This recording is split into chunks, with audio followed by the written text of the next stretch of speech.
Morning दोस्तों, life spot point channel पे आप सभी का स्वागत है। मैं डॉक्टर संदीप। जैसा कि दोस्तों इसके पहले मैंने आपको 2 वीडियो दे चुके हैं घरेलू हिंसा से महिलाओं का संरक्षण अधिनियम 2005 से संबंधित, और इसका पार्ट 3 लेकर के आपके समझ प्रस्तुत हुए हैं। तो दोस्तों हम समय गंवाए बिना आप तुरंत आते हैं क्वेश्चन पे, क्योंकि आपका ये क्वेश्चन बहुत ही महत्वपूर्ण होने वाले हैं, क्योंकि यहाँ से क्वेश्चन बहुत ही बनने के चांस ज़्यादा हैं।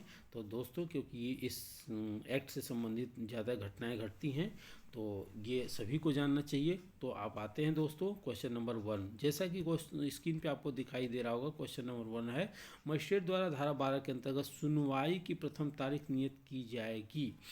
ए है ऑप्शन समन की तामील किए जाने की तारीख से, आंसर करिए दोस्तों 30 दिन के भीतर।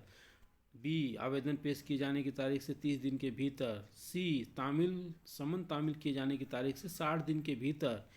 आवेदन पेश किए जाने की तारीख से 30 दिन के भीतर। तो दोस्तों आपको सही ऑप्शन बताना है कमेंट के माध्यम से, तभी मुझे पता चलेगा कि आप वीडियो देख रहे हैं, और मुझे साहस होगा, उत्साहवर्धन में मेरा करेंगे, जिससे कि मैं आगे का वीडियो जो आपको दहेज प्रतिषेध अधिनियम है, सेक्सुअल हरासमेंट अधिनियम है जैसे, और संरक्षण आपका वरिष्ठ नागरिकों को भरण पोषण अधिनियम है जैसे एक्ट से मैं आपको वीडियो बनाऊंगा ज़रूर दोस्तों, मेरा वादा है। अगर आप कमेंट करते हैं तो ज़रूर बनाऊंगा। तो दोस्तों क्वेश्चन नंबर हम आपका जो 1 था उसका आपका जो आंसर होगा डी होगा। आवेदन पेश किए जाने की तारीख से 30 दिन के भीतर आपको कार्रवाई पूरी करनी है, तो आवेदन कर दिए जाना है। तो इसके बाद ऑप्शन जो आपका सेक्शन 12 है उसमें आप डिटेल पढ़ लीजिएगा।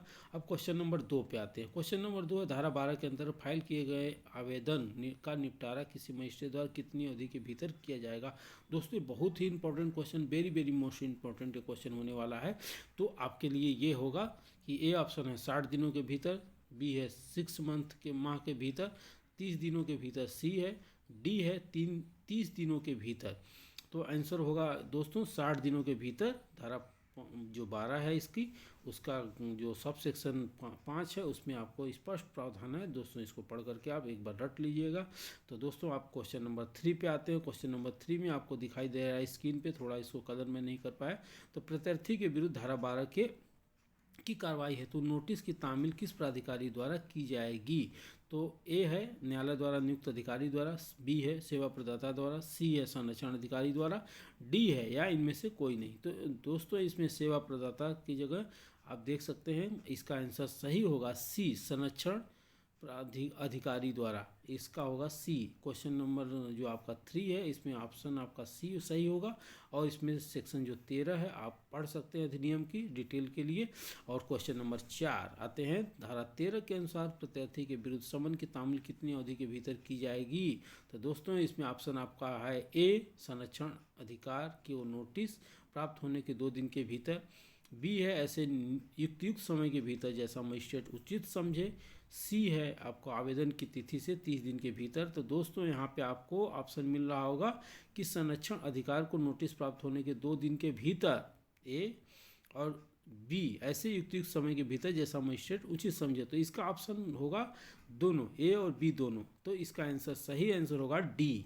दोस्तों क्वेश्चन नंबर 5 आते हैं। क्वेश्चन नंबर 5 में आपको देखने को मिल रहा है कि धारा 14 के अंतर्गत मजिस्ट्रेट द्वारा पक्षकारों के संबंध में परामर्श के लिए निर्देश देने के पश्चात अगली सुनवाई की तारीख कितनी अवधि के भीतर नियत की जाएगी। तो दोस्तों यहाँ पे आपको दिखाई दे रहा होगा स्क्रीन पे कि आपको जो वो तिथि है यहाँ पे आपको दिखाई दे रहा होगा कि यहाँ पे तिथि दिया गया है कि आपको 14 दिन के भीतर। तो वो तिथि है कि आपको ए ऑप्शन है 3 माह के भीतर, बी है 2 माह के भीतर, सी है 30 दिनों के भीतर, डी है 60 दिनों के भीतर। तो सही आंसर दोस्तों होगा बी, 2 माह के भीतर। सही आंसर होगा दोस्तों 2 माह के भीतर। ठीक है दोस्तों, यहाँ पे 2 माह के भीतर। नेक्स्ट क्वेश्चन आते हैं दोस्तों हम नेक्स्ट क्वेश्चन आते हैं 6। क्वेश्चन नंबर 6, कैमरा के माध्यम से कार्रवाई या बंद कमरे में कार्रवाई संबंधित प्रावधान दिए गए हैं। जैसा कि दोस्तों आपको यहाँ पे कंफ्यूज नहीं होना चाहिए कि कमरे के बंद से कार्रवाई का मतलब क्या है, बंद कमरे में कार्रवाई। तो ये सेक्शन आपसे पूछा जाएगा। तो इसमें ये बहुत ही इंपॉर्टेंट क्वेश्चन है, क्योंकि 6 नंबर, तो इसमें है ऑप्शन ए 16 धारा 16 में, बी है धारा 27 में, सी है धारा 17 में, डी है धारा 15 में।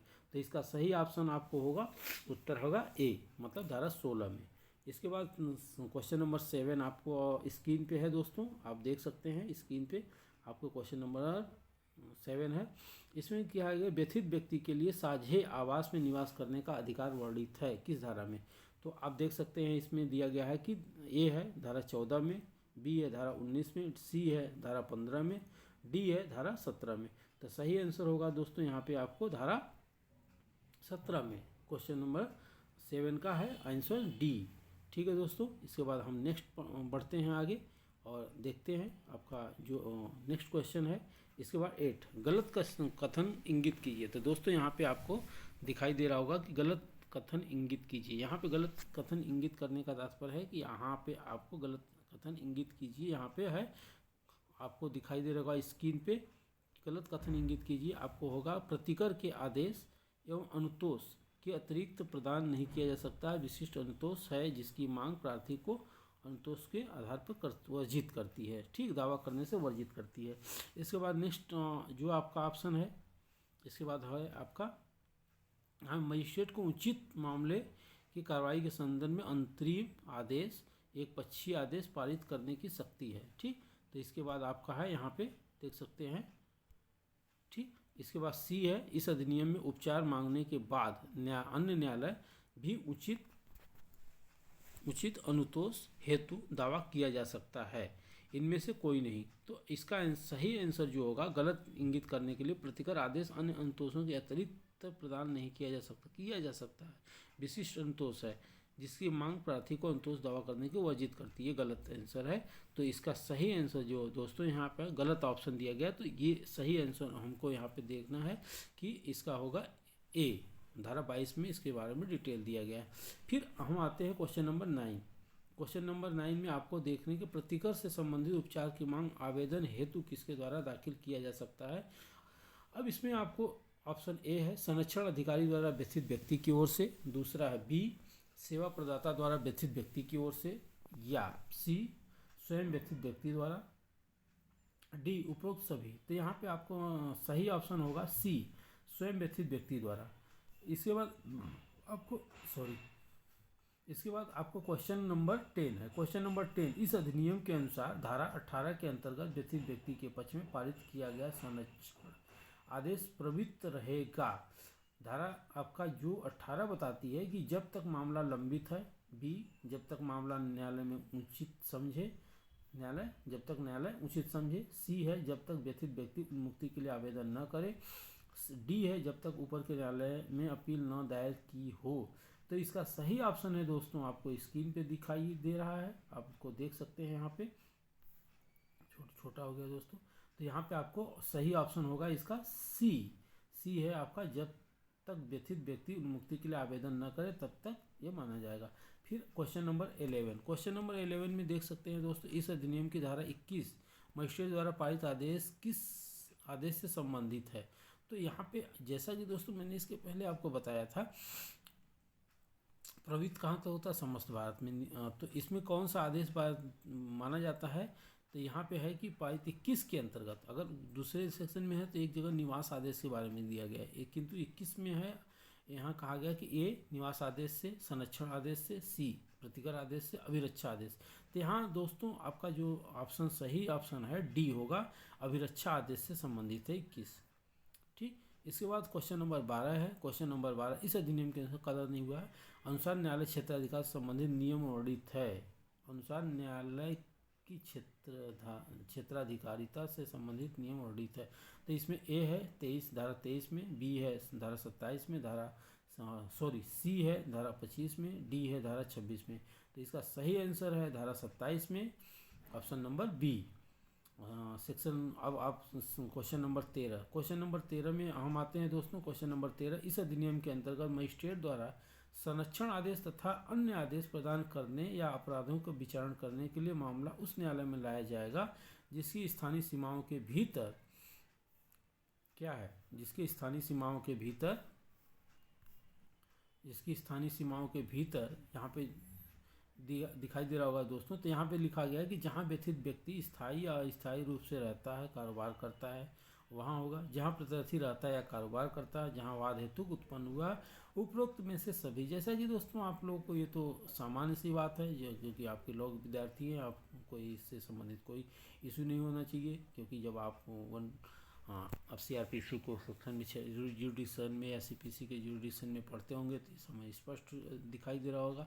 तो ये तो आपको क्वेश्चन गलत नहीं होना चाहिए। तो ये ऑप्शन होगा डी, उपरोक्त सभी जगहों पे। क्वेश्चन नंबर आपका 14 आ गया है दोस्तों, आपके समक्ष उपस्थित है। तो देखिए दोस्तों, इसका आंसर क्या होगा। इसका आंसर आपको बताना है कि इस अधिनियम के अनुसार आपके पास 10 सेकंड है। इस अधिनियम के अनुसार मजिस्ट्रेट द्वारा पारित किसी आदेश के विरुद्ध अपील का आवेदन कौन से न्यायालय में फाइल किया जा सकेगा। इसका आंसर कीजिए दोस्तों, आपके पास 10 सेकंड है। मुख्य न्यायिक मजिस्ट्रेट के न्यायालय में, सेशन न्यायालय में, ऐसे न्यायालय के आदेश की अपील पोषणी नहीं है, केवल पक्षकारों द्वारा पुनरीक्षण दाखिल किया जा सकेगा। तो इसका सही आंसर होगा दोस्तों बी, सेशन न्यायालय में। अगर इससे डिटेल पढ़ना है तो सेक्शन आपका 29 है, इस सेक्शन में स्पष्ट प्रावधान करता है। इसके बाद क्वेश्चन नंबर हम दोस्तों आते हैं 15। क्वेश्चन नंबर 15 में दोस्तों आपके समक्ष उपस्थित है, मजिस्ट्रेट द्वारा पारित किसी आदेश के विरुद्ध अपील के लिए सेशन न्यायालय में आवेदन किया जा सकेगा कितने दिनों के भीतर। दोस्तों ये आपसे पूछा जाएगा। तो इसका ऑप्शन आपको इनबॉक्स में करना है कमेंट के माध्यम से। मैं वेट करूंगा दोस्तों और इसका आंसर सही करूंगा। तो दोस्तों आपको दिखाई दे रहा है स्क्रीन पे। तो इसी के साथ दोस्तों मुझे उम्मीद है कि आप लोगों को ये वीडियो आपके एग्जामिनेशन पॉइंट ऑफ व्यू से, जो आपका उत्तर प्रदेश जुडिशरी 2023 में 12 फरवरी को शेड्यूल्ड है, उसमें आपके लिए यह वीडियो बहुत ही हितकर हो सकता है। इसलिए मैंने आपको यह वीडियो बनाने का प्रयास किया है। और इसका आंसर आपको दिखाई दे रहा होगा दोस्तों, आपको ये है 30 दिनों के भीतर। तो दोस्तों आपके कमेंट का मुझे बेसब्री से इंतज़ार रहेगा। तो दोस्तों मुझे उम्मीद है कि आप लोगों ने वीडियो को पूरा देखेंगे और आप इसका बेनिफिट उठाएंगे। और दोस्तों आपसे एक रिक्वेस्ट है कि इस चैनल को अगर सब्सक्राइब नहीं किए हैं तो सब्सक्राइब कर लें, अगर अपने दोस्तों में शेयर कर दें, कमेंट ज़रूर करें दोस्तों, लाइक का बटन ज़रूर दबाएं। तो दोस्तों चलते हैं इसी वीडियो के साथ, नेक्स्ट वीडियो में मिलते हैं दोस्तों दहेज प्रतिषेध अधिनियम के संबंधित क्वेश्चन को लेकर के। तो दोस्तों तब तक के लिए आपका धन्यवाद। जय हिंद, जय भारत।